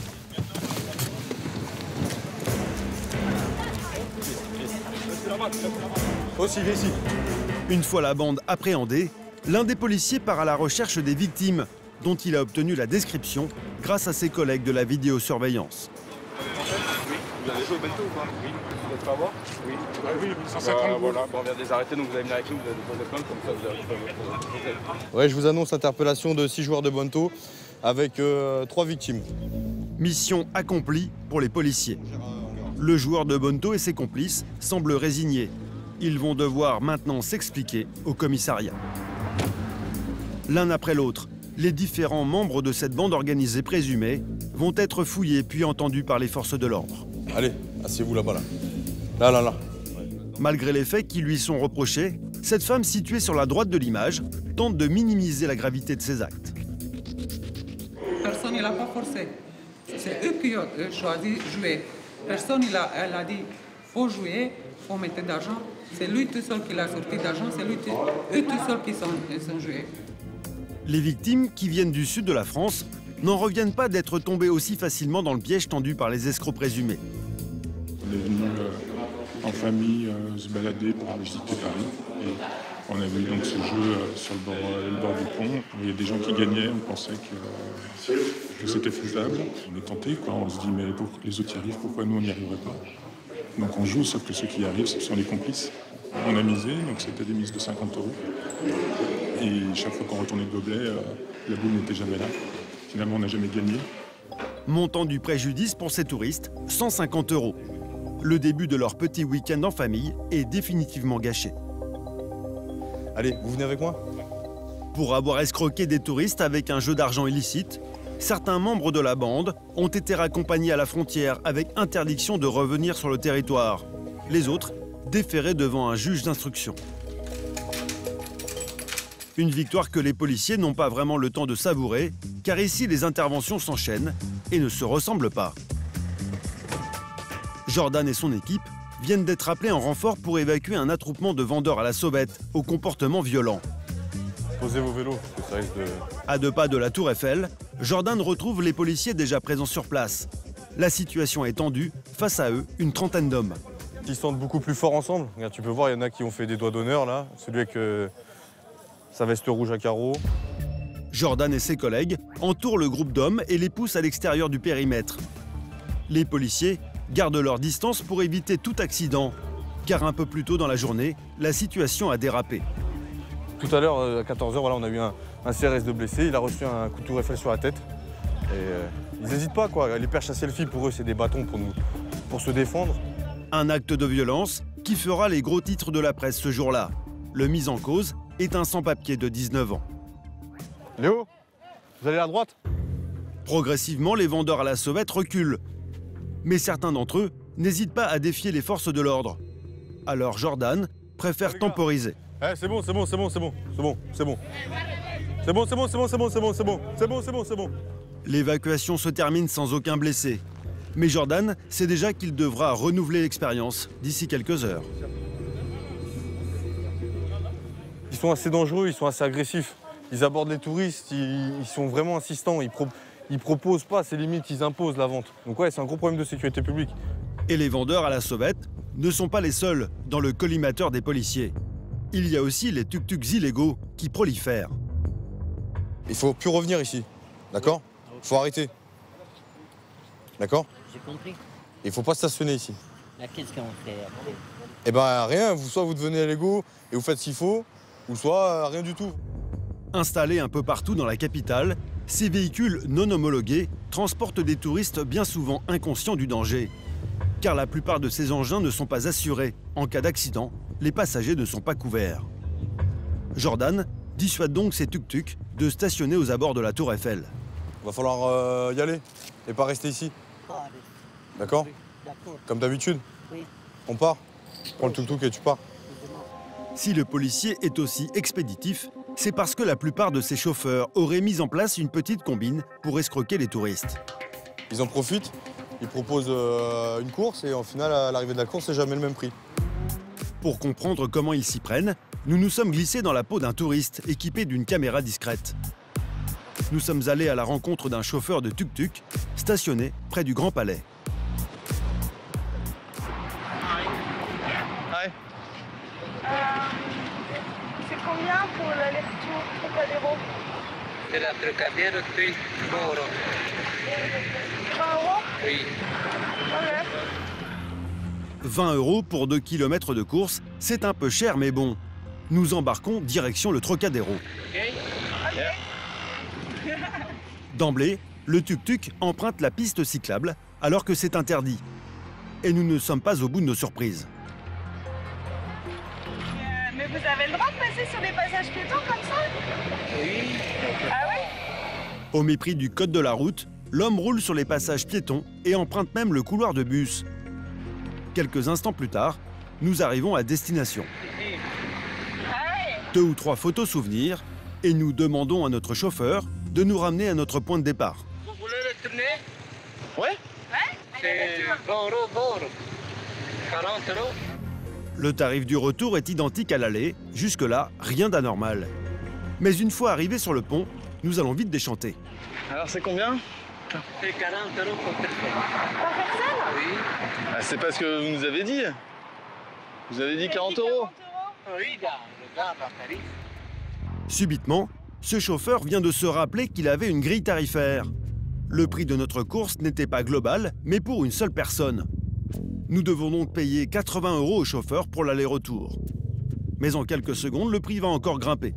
Ça fait combien en tout? 50 euros par personne. Quoi? Oui. 50 € par personne? Oui. Là, vous venez juste de nous dire 40 € là. Ça fait 1 heure, ça fait pas 1 heure là. Le chauffeur veut nous facturer 100 € pour 1 heure de course, alors que nous ne sommes restés qu'une demi-heure avec lui. Nous refusons de payer. À force d'argumenter, il nous accorde finalement une ristourne. Discount pour vous, 30 €, 30. Au final, nous réglons 60 € pour 4 km de course. Le même trajet nous aurait coûté 10 € en moyenne avec un taxi. Comme des centaines de vacanciers, nous venons d'être victimes d'une petite arnaque parfaitement rodée. Mais chaque été, prolifèrent aussi des arnaqueurs d'une toute autre ampleur que les forces de l'ordre ont bien du mal à interpeller. En période touristique, il y a d'autres escrocs qui donnent du fil à retordre aux policiers du 1er arrondissement. Dans leur jargon, ils les appellent les terrassiers. Et eux, ce qu'ils affectionnent, c'est le soleil. Quand les terrasses des cafés et des restaurants se remplissent de touristes, ces voleurs entrent en action. Leur spécialité, dérober par ruse les téléphones portables posés négligemment sur les tables. Depuis quelques minutes, Henri, chef de groupe à la BAC, est sur les talons d'une petite bande. Viens. Tu vois, il y en a 3 là, 3 jeunes enfants là. Bon, ça c'est du terrassier. Tu vois, ça travaille les téléphones posés sur les tables. Là, ça s'intéresse à la terrasse du... Viens. Voilà. Attention, peut-être qu'ils nous connaissent. Non, c'est bon. Il y aura 2 filles et un garçon. Contre toute attente, les jeunes se séparent. Henri, lui, suit les 2 jeunes filles qui viennent de s'engouffrer dans ce café. On va rentrer. Elles ont sûrement repéré une proie. Pour observer leur manège, Henri joue les clients. Tu vois, ça y est, tourne, elles s'intéressent. Ouais, je pense qu'elles ont repéré quelque chose là, tu vois. Ils ont repéré un truc, ça va bosser. Attends, ouais, ça sera... Leur cible, c'est cet homme assis devant son ordinateur. Et surtout son smartphone. Regardez comme la jeune fille en gris pose une feuille dessus pendant qu'elle lui parle. En quelques secondes, ses doigts subtilisent le téléphone. Un flagrant délit parfait. Henri intervient. Police.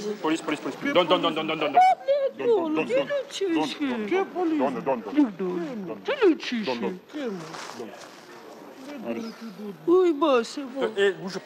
Bouge pas. Henri doit maîtriser les 2 jeunes filles s'il veut éviter qu'elles s'enfuient. Dans la salle, personne ne s'est rendu compte de rien. Et malgré la difficulté, il réussit à les menotter tout seul devant un serveur impassible. Allez, asseyez-vous là. Asseyez-vous. Bougez pas, monsieur, c'est la police, elles ont volé votre portable. Bougez pas. Asseyez-vous. Assieds-toi. Oui, Assieds-toi. Bon, excusez-moi, je gère les... Alors, en fait, vous avez rien vu? Non, j'ai rien vu. Ok, bon, en fait... L'homme est un provincial venu passer quelques jours à Paris. Mais tout ce qui le préoccupe, c'est qu'on lui restitue son portable. Je peux récupérer mon téléphone? Alors, je vais vous le donner après. C'est la procédure en France, c'est un officier de police judiciaire qui doit vous le rendre. Mais on vous le rendra après, vous inquiétez pas. Il y a un véhicule qui va venir pour faire le transport, on va aller au commissariat des Halles, sur Châtelet. Ouais, okay, pour des rendez-vous. Ouais, je sais, mais pour le dépôt de plainte. Et ensuite on vous restituera le téléphone, d'accord? D'accord. Voilà. Moi, j'ai besoin de mon téléphone. Ouais. Minimum de coopération côté victime. Et Henri ne va pas être beaucoup plus aidé du côté des voleuses. Vous avez des papiers? Pas papier. Pas papier? D'accord. C'est quoi ton nom? Elles s'appellent Sonia et Margareta et parlent mal le français. Sonia? Surtout, elles semblent avoir oublié leur date de naissance. Ta date de naissance, c'est quoi? Je sais pas. Tu sais pas? Ouais, puis... En 2000? Oui. 12. En décembre? Ta date de naissance? Ça... En 2000? Toi aussi? C'est quand son anniversaire? En réalité, elles connaissent bien le code pénal français. Nées en décembre 2000, elles auraient moins de 13 ans. Elles savent qu'à cet âge, elles ne risquent pas grand-chose. Venez, on va s'asseoir là. Il va falloir qu'Henri les emmène au poste pour démêler l'affaire. Mais avant, pour mieux lutter contre ces terrassiers, le policier s'offre une petite démonstration de leur talent en direct. Comme ça. Voyons. Comme ça, mon gars. Ah oui, pas mal. Je le pose là? Comme ça? Tiens. Voyons. Oh là là. Oh là là là là. Magnifique. Et par jour, t'arrives à en voler combien? Enfin, à en voler combien? 2. Et après, tu les revends? Tu les revends après? Tu les revends? Ah, c'est notre taxi. Allez, venez. Très fiers de leur dextérité, Sonia et Margareta ne sont pas inquiètes quant à la suite des événements. Et c'est sans aucune gêne qu'elles se retrouvent au commissariat, assises face à leurs victimes. Oui, c'est ce que je disais à vos collègues en disant j'ai de la chance qu'il y ait eu cette interpellation. Parce que j'ai franchement rien vu des collègues. C'est un officier de police judiciaire que les 2 jeunes filles vont devoir rendre des comptes. Mais lui aussi va avoir bien du mal à obtenir la vérité. Pourquoi tu es là au commissariat? Ici. Oui. Voler le téléphone. Tu as volé ça? Oui. Donc tu reconnais le vol? C'est toi qui as volé? Non, Margareta. Margareta. Vous êtes né quand? La date de naissance?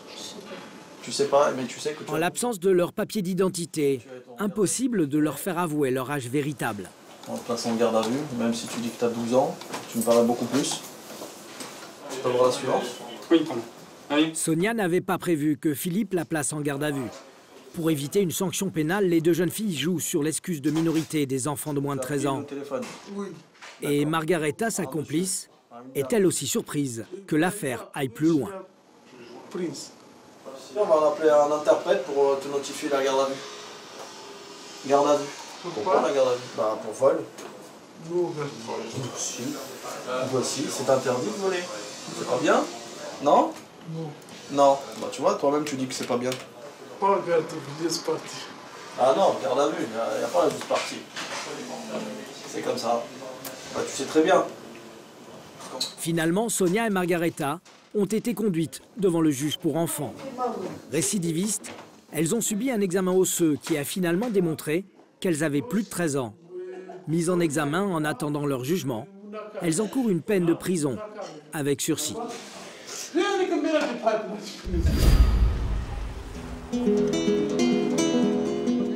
Marketa et Onza n'imaginaient pas venir à Paris sans visiter Montmartre et la basilique du Sacré-Cœur. Mais même prévenu, le jeune couple de trentenaires ne va pas réussir à échapper au piège local, les tresseurs. Je suis tchèque. Postés dans les escaliers, une poignée de jeunes vient d'alpaguer Marketa pour lui tresser un bracelet au bout du doigt. Difficile alors de leur échapper. Et c'est une vente forcée dont Marketa va faire les frais. Et c'est votre travail? Vous gagnez de l'argent, vous en savez? Je dois vous donner de l'argent? 3 euros, ça suffit? Merci, bonne journée, merci. Quand ils sont venus vers moi, ils étaient au moins 5. Ils nous ont presque attaqués.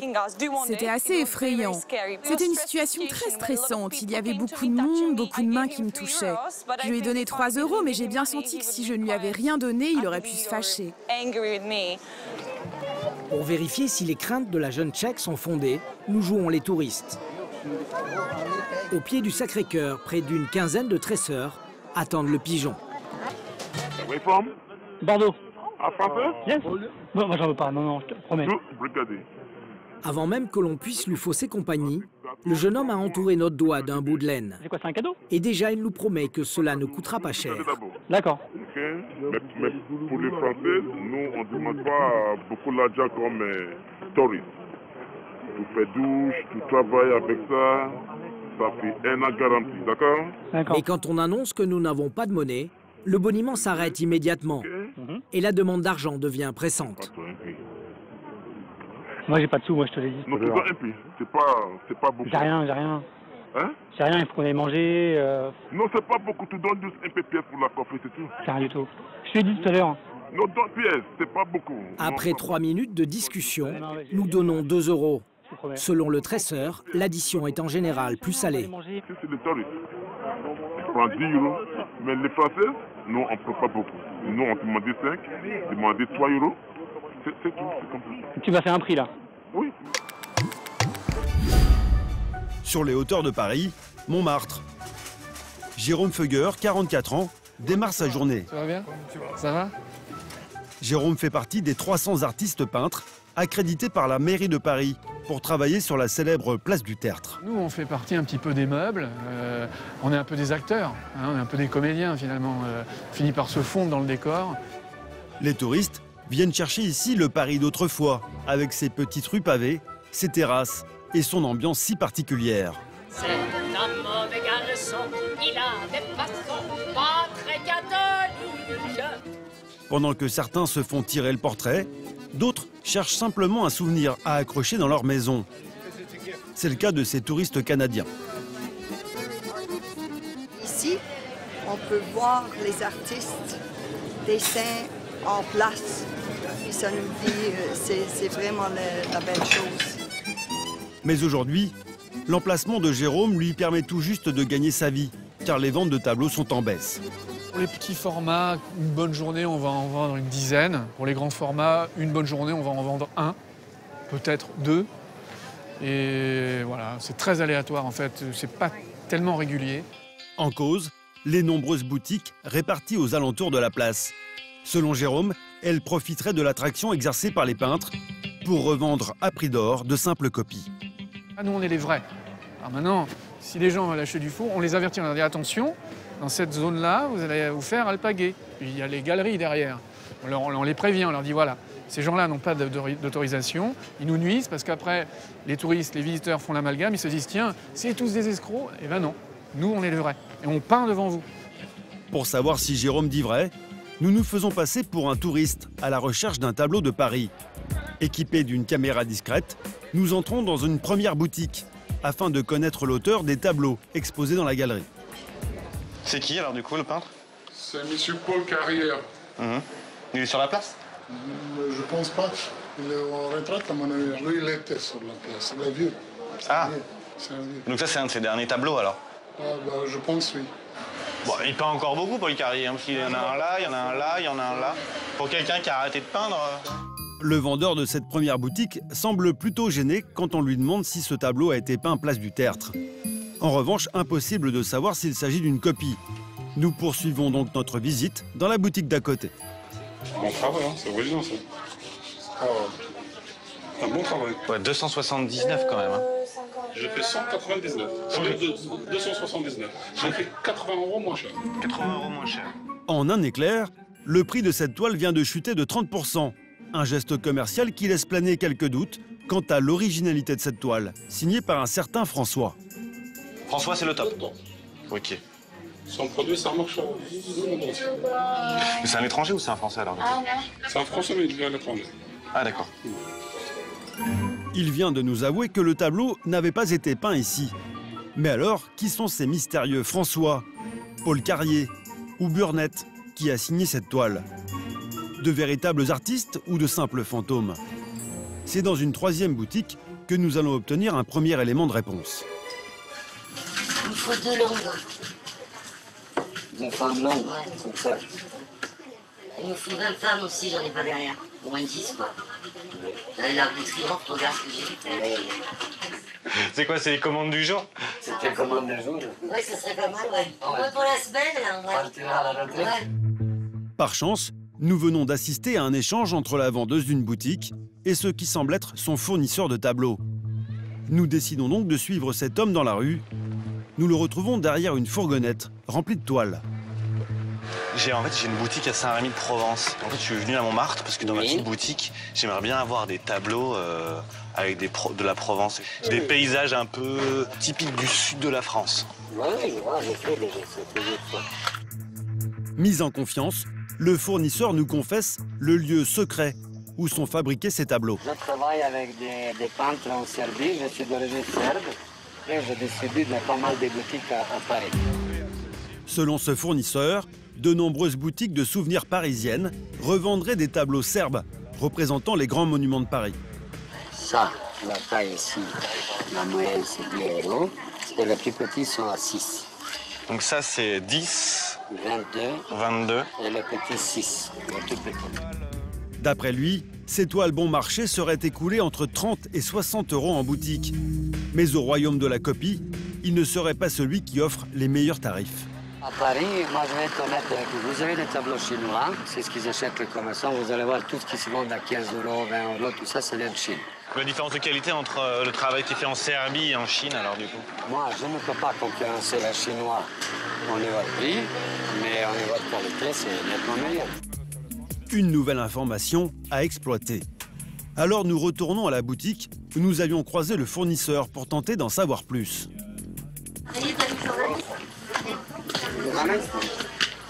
Non. Non. Vous êtes venu hier? Non. Ah non, c'est pas moi hier. C'est pas vous hier. La vendeuse de la boutique nous suspecte d'être journaliste. Le fournisseur serbe qui nous a suivis se trouve juste à côté de nous. Nous tentons de désamorcer la situation. Ah non. Le grossiste a repéré notre caméra. Nous quittons précipitamment la boutique.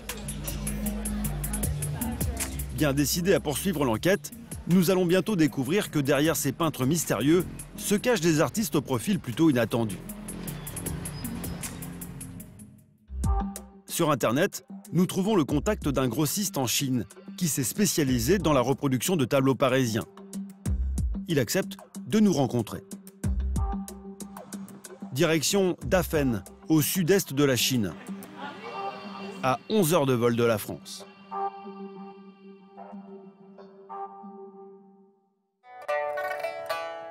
Une fois atterri, nous rejoignons Di, notre interprète sur place. C'est elle qui va nous permettre de décrypter les rouages du business de la copie de tableau. Un art qui se perpétue depuis près de 30 ans dans le Montmartre chinois, Dafen. Grossistes et particuliers viennent du monde entier pour s'approvisionner en copies de tableaux originaux. Car ici, en Chine, une loi autorise la reproduction d'une œuvre si son auteur est décédé depuis plus de 50 ans. C'est votre spécialité, les paysages? Ma spécialité, c'est de gagner de l'argent. Dans cette ville-atelier à ciel ouvert, se côtoient près de 8000 peintres. Nous avons maintenant rendez-vous avec le grossiste qui a accepté de nous parler de son activité. Sur sa devanture, M. King indique en chinois et en anglais sa spécialité, les tableaux de scènes de rue parisiennes. Tout un programme. Je vous fais visiter? À l'intérieur, des centaines de toiles protégées par des plastiques. On y retrouve tous les monuments de Paris, et notamment ceux qui se trouvent aux abords de Montmartre, comme le Moulin Rouge. Au détour d'un escalier, nous tombons sur un visage familier, la copie est saisissante. Le stock de M. King est impressionnant. Nous nous empressons de lui demander qui sont ses clients. Là, c'est pour envoyer à Paris. Vous vendez beaucoup à Paris? Oui, je vends beaucoup là-bas. Ils sont nombreux à me passer commande. Et quels sont les modèles préférés des clients parisiens? La Tour Eiffel se vend bien, et aussi les grands monuments. Ce modèle, par exemple, se vend très bien. C'est l'Arc de Triomphe. En poursuivant la discussion, nous comprenons que M. King a une vision assez floue de la France. Ça aussi, c'est typique de Paris. Ce sont des champs de lavande. Mais c'est pas vraiment Paris, ça. Si, c'est aussi parisien, la lavande. Il y a beaucoup de fleurs comme celle-là l'été. Vous êtes déjà allé en France? Non, je n'y suis jamais allé. Et vous avez envie d'y aller? Bien sûr que oui, j'aimerais bien y aller, pour visiter. Parmi toutes les toiles, voici le monument qui se vend le plus. Pour le grossiste, ce modèle réunit tous les ingrédients pour plaire aux touristes. Il y a la Tour Eiffel, la Seine, l'architecture. Tout y est. Et en plus, le dessin est très beau. C'est le Paris romantique avec les deux amoureux en noir et blanc qui se baladent main dans la main. Ce tableau, M. King le vend en moyenne entre 8 et 10 euros. À Montmartre, une toile identique peut atteindre les 100 euros, soit 10 fois plus cher. Nous lui demandons s'il sait que certains revendeurs français font croire à leurs clients qu'ils sont les auteurs de ces peintures. Je sais qu'il y a des peintres parisiens qui disent que ce sont eux qui ont peint mes tableaux. C'est comme cela. Je peux le comprendre. Cela se vend toujours plus cher une toile faite par un peintre local. S'ils le font eux-mêmes, ils n'arrivent pas toujours à obtenir la même qualité que mes toiles. Reste maintenant à savoir qui peint cette quantité impressionnante d'œuvres d'art. La question semble le gêner. Non, je n'ai pas envie de vous montrer cela. Je ne le fais jamais. Pourquoi est-il si réticent à nous montrer les artistes qui travaillent pour lui? Après 3 heures de négociation, notre interprète finit par convaincre le grossiste de nous laisser rencontrer un de ces artistes. Et vous allez voir qu'il est plutôt étonnant. Nous reprenons donc notre voiture pour une destination inconnue. Nous suivons M. King à l'extérieur de la ville pendant plus d'1 heure. Un petit village situé dans la campagne. Ici, pas d'immeubles, mais des maisons vieillies par le temps. Serait-ce ici, au fond de ces impasses, que se cachent les fameux François, Paul Carrier et Burnett de Montmartre? Nous n'allons pas tarder à le savoir. Bonjour. Voici la pièce où cet artiste peint ses œuvres. En levant les yeux au ciel, nous découvrons des dizaines de toiles en train de sécher à l'aide d'un vieux ventilateur. La chaleur est étouffante. Tu n'as pas besoin de modèle? Non, je peins depuis longtemps. Je n'ai pas besoin de modèle. Ce sont des dessins d'inspiration libre, en fonction des demandes du client. La Tour Eiffel, l'Arc de Triomphe, Notre-Dame de Paris et le Sacré-Cœur. À main levée, ce peintre chinois réalise devant nous une rue parisienne avec l'Arc de Triomphe. Sur le mur de la pièce, une autre toile représente Notre-Dame. Les détails sont d'une infinie précision. En 20 ans, cet homme dit avoir peint plus de 50 000 œuvres. Un travail harassant dont il est difficile de connaître la rémunération exacte. Et quand nous lui posons la question, c'est Monsieur King qui s'empresse de répondre à sa place. Il gagne 25 € pour peindre 10 heures. S'il travaillait dans une usine, il gagnerait la même chose en travaillant 8 heures. Du coup, c'est vrai que c'est pas toujours facile d'être peintre. 25 € par jour pour 6 tableaux, soit 4 € la toile en moyenne. Nous avons du mal à y croire, car en à peine une heure, notre artiste peintre vient déjà d'en réaliser 3 devant notre caméra. Selon nos estimations, cet homme réalise en fait une trentaine de tableaux chaque jour. Alors, nous jouons les étonnés auprès de Monsieur King. On a quand même l'impression qu'il peint beaucoup plus vite. Oui, mais il n'est pas aussi efficace tous les jours. On ne peut pas travailler comme cela tout le temps. Alors c'est exceptionnel aujourd'hui. On ne peut pas peindre comme cela tous les jours. Quand il est de bonne humeur, il en fait plus. Mais demain, si ça se trouve, il n'aura pas le moral. Donc il ne peindra pas.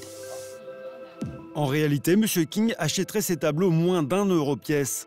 Mais difficile d'en savoir plus. Reste une question. Qui se cache derrière les célèbres signatures de Montmartre? Lors de notre petit tour des boutiques, nous avions noté toute une liste de noms. Paul Carrier, François ou encore Burnett. Sans nous en douter, nous venons aujourd'hui de faire connaissance avec l'un des peintres les plus réputés de la place du Tertre. Burnett, c'est moi. Ce tableau, signé Burnett, sera livré dans quelques semaines à Paris, dans l'une des nombreuses boutiques de la place du Tertre. Du fin fond de sa campagne chinoise, il ne le sait pas, mais ses œuvres finiront accrochées au mur du salon de touristes venus du monde entier à Montmartre pour rapporter chez eux un petit bout de France. C'est dans le quartier de la Tour Eiffel que les problèmes sont les plus nombreux. Envahi de touristes la journée, le parvis de la Tour Eiffel est presque aussi fréquenté une fois la nuit tombée. Et à cette heure, les taxis font la loi. Refus de prise en charge, courses majorées ou taxis clandestins, les pièges guettent les touristes. Mais les Bauer veillent. Bonsoir. Vous me présentez la carte professionnelle, s'il vous plaît, le permis de conduire, la carte de stationnement, la carte de stable. Ce chauffeur vient justement de refuser un groupe de Thaïlandais. Pour les policiers, c'est un délit et ils ont tout vu. J'explique tout de suite, monsieur. Oui. Moi, j'étais là, d'accord? Ici, à moins de... Voilà. Vous avez regardé la carte? Non, j'ai pas vu l'adresse. Je sais pas où c'est. J'ai pas vu l'adresse. Alors pourquoi vous avez dit que vous saviez pas où c'était? J'ai pas vu l'adresse, donc j'ai 40. Je connais pas. 40 boulevard. Le chauffeur tente de s'en sortir comme il peut. Avec mes lunettes, j'ai pas réussi à voir. Pourquoi vous lui avez dit que vous savez pas où c'est alors? Mais ça sert à rien de discuter. Je parle pas anglais, je parle pas français. Ça ne l'intéresse pas, c'est pas assez loin. Vous pensez peut-être aller à Roissy ou dans un quartier plus lointain. Nous avons retrouvé l'une de ses victimes, à quelques mètres de là. Pour elle, l'attitude des taxis parisiens est incompréhensible. Je viens de Thaïlande et dans mon pays, il est vraiment très facile de trouver un taxi. Ici, c'est différent, c'est beaucoup plus difficile. Ce soir, ça m'est déjà arrivé au moins 5 ou 6 fois qu'on me refuse. Dans la voiture, Jérôme a fini par verbaliser le conducteur. Et il en profite pour lui faire la morale. Les gens sont partis, ils étaient déçus, quoi. Ben je sais, mais qu'est-ce que vous voulez, monsieur, que je fasse? L'image que vous représentez quand ils arrivent là-bas, dans leur pays. Et l'amende, va de combien, s'il vous plaît? Alors, je peux pas vous dire, ça va de 0 à 1500 €. Ouh là là, c'est un suicide, je vous jure. Arnaque, vol, escroquerie. Pas étonnant que Paris ait une mauvaise réputation pour l'accueil des touristes. En attendant, l'été dernier, la police a enregistré pour la première fois 600 vols à la tire en moins par rapport à l'année précédente.